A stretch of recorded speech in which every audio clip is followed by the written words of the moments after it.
vers la région montagneuse dans une ville de Judée. Elle entra dans la maison de Zacharie et salua Élisabeth. Or, quand Élisabeth entendit la salutation de Marie, l'enfant tressaillit en elle. Alors Élisabeth fut remplie de l'Esprit Saint et s'écria d'une voix forte, « Tu es bénie entre toutes les femmes, et le fruit de tes entrailles est béni. D'où m'est-il donné que la mère de mon Sauveur vienne jusqu'à moi? Car lorsque tes paroles de salutation sont parvenues à mes oreilles, l'enfant a tressailli d'allégresse en moi. Heureuse est celle qui a cru à l'accomplissement des paroles qui lui furent dites de la part du Seigneur. » Marie dit alors, « Mon âme exalte le Seigneur, exulte mon esprit en Dieu mon Sauveur. Il s'est penché sur son humble servante.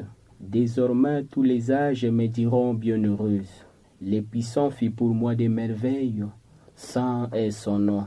Sa miséricorde s'étend d'âge en âge sur ceux qui les craignent. Déployant la force de son bras, il disperse les superbes. Il renverse les puissants de leur trône. Il élève les humbles. Il comble de biens les affamés, renvoie les riches et les mains vides. Il relève Israël son serviteur. Il se souvient de son amour, de la promesse faite à nos pères, en faveur d'Abraham et de sa race à jamais. Marie resta avec Élisabeth environ 3 mois, puis elle se retourna chez elle. Acclamons la parole de Dieu. Louange à toi, Seigneur Jésus. À présent, chers frères et sœurs, chers internautes, chers auditeurs et auditrices, nous demandons à chaque jeune ici présent de nous lire le verset qui l'a davantage touché dans la péricope de l'Évangile. Et bien après, nous demandons la technique de nous balancer une douce musique méditative. En écoutant cet évangile, la phrase qui m'a touché est la suivante. Désormais, toutes les générations me proclameront bienheureuse.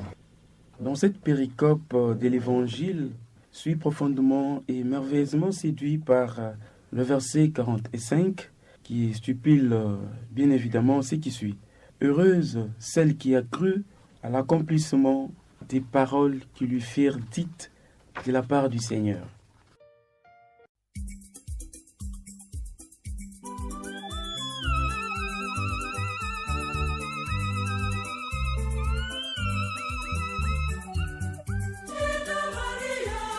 Jina tukufu nafurahisha, linatutuliza.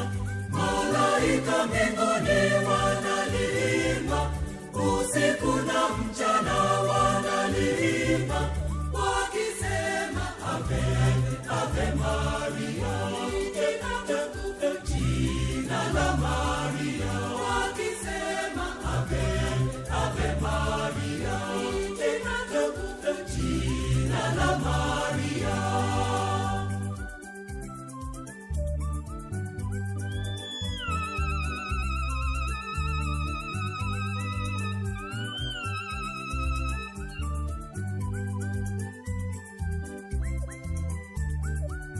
Maria mama wa Mungu, tuombee, tuombee kwa mwanao Yesu Kristu, tuombee kwa mwanao Yesu Kristu.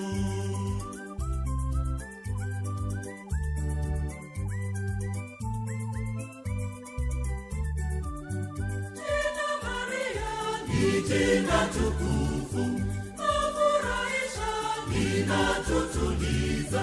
Malaika mbinguni wanaliimba, usiku na mchana wanaliimba, wakisema Ave, Ave Maria. Jina tukufu, jina la Maria, wakisema Ave, Ave Maria. Jina tukufu, jina la Maria.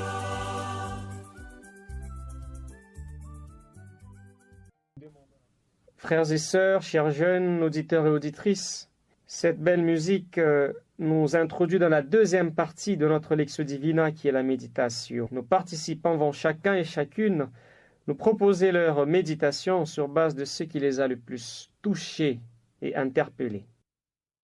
Désormais, toutes les générations me proclameront bienheureuse.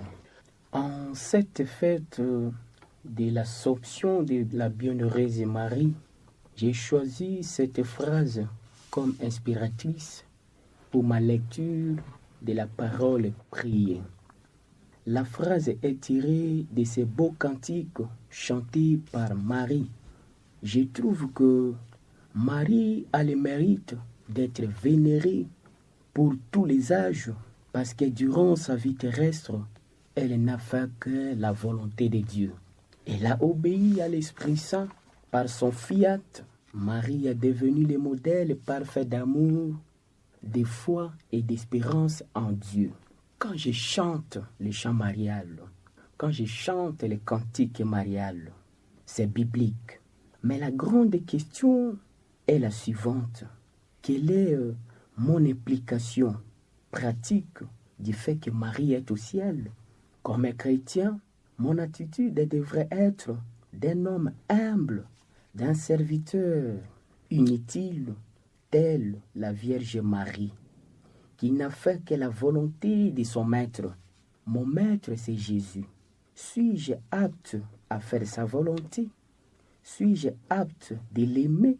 Suis-je disponible de croire en lui? Suis-je disponible d'espérer prendre part au banquet céleste? Si toutes les générations proclament la bienheureuse Vierge Marie, Marie n'est-elle pas pour moi un modèle de la chrétienté? Heureuse celle qui a cru à l'accomplissement des paroles qui lui furent dites de la part du Seigneur. Frères et sœurs, le missel de Paul VI a clairement intégré les fêtes de la Vierge Marie et singulièrement celle de l'Assomption dans la dynamique des mystères du salut, l'objet primordial de la foi chrétienne. Marie, parfaite servante du Seigneur et mère de Dieu, première des sauvés, a été la première associée à la gloire de son Fils. En elle se concrétise la mission béatifique de tout homme, car elle nous conduit toujours à Jésus. Frères et sœurs, en ce jour de l'Assomption de la Vierge Marie, ce verset m'a séduit puisqu'il met au clair la foi de Marie en la promesse de Dieu, cette foi aussi considérée comme élément clé de sa relation avec Dieu et la rend bénie pour sa confiance dans les promesses divines. Au regard même du pape François, dans ma méditation, je dirais la mère du Seigneur est l'icône parfaite de la foi, comme dira Sainte Élisabeth. Bienheureuse celle qui a cru. Dans la salutation d'Élisabeth, tous les mots sont lourds de sens. Cependant, ce qu'elle dit au verset 45 est d'une importance primordiale. Bienheureuse celle qui a cru en l'accomplissement de ce qui lui a été dit de la part du Seigneur. On peut rapprocher ces mots du titre « Pleine de grâce » dans la salutation de l'ange. Dans l'un et l'autre de ces textes se révèle un contenu mariologique essentiel, disait pape Jean-Paul II. Ça veut dire la vérité sur Marie dont la présence dans les mystères du Christ est devenue effective parce qu'elle a cru. La foi de Marie, proclamée par Élisabeth lors de la visitation, montre comment la Vierge de Nazareth a répondu à ses dons.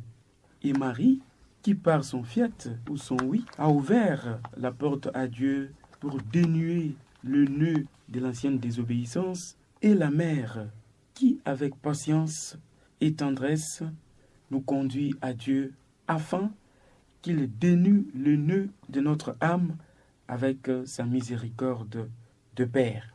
Pour ma vie chrétienne donc, l'enseignement de Marie est indescriptible et indélébile. Elle m'enseigne donc l'essence de l'écoute profonde, de la méditation la parole du Seigneur. L'enseignement de Marie m'encourage et me donne la confiance totale au Seigneur, l'abandon de soi et l'ouverture constante à Dieu. Voilà, c'est un modèle pour moi, un modèle de l'humilité à copier et un modèle éloquent de la générosité. À présent, nous passons à la troisième partie de notre Lectio Divina qui est l'oratio, c'est-à-dire la prière. Chacun et chacune des participants va formuler une prière dans laquelle il pourra demander les forces nécessaires à pouvoir surtout mettre en pratique les résolutions prises grâce à la force transformatrice de la parole de Dieu que nous venons de lire et de méditer. La très sainte Vierge Marie, tu es élevée au ciel. Je te vénère comme reine du ciel et de la terre. Tu jouis maintenant de la béatitude éternelle avec le Christ au ciel. La reine aimante, intercède pour moi auprès de ton Fils durant mon pèlerinage ici sur terre, d'être un homme humble et serviable dans ma communauté, dans ma famille et dans le monde. Je vous salue Marie, comblée de grâce, le Seigneur est avec vous. Vous êtes bénie entre toutes les femmes, et Jésus, le fruit de vos entrailles, est béni. Sainte Marie, Mère de Dieu, priez pour nous pauvres pécheurs, maintenant et à l'heure de notre mort. Amen.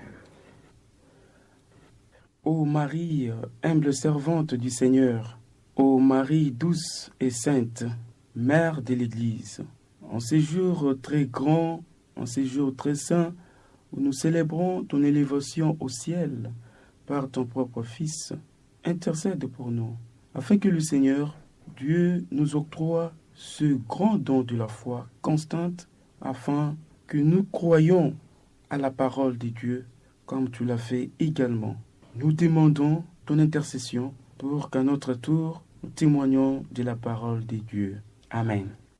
Nous sommes arrivés à la fin de cette lecture priante et nous rendons grâce à Dieu pour sa parole et sa présence parmi nous tout au long de cette Lectio Divina.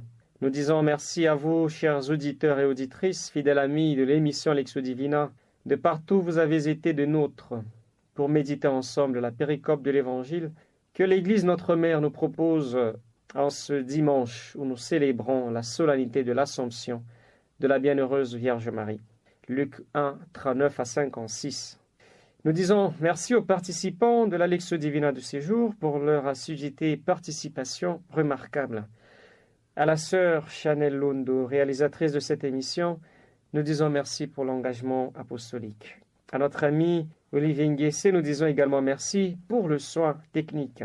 Prions les uns pour les autres. Bonne fête de l'Assomption de la Vierge Marie. Au revoir et à la prochaine.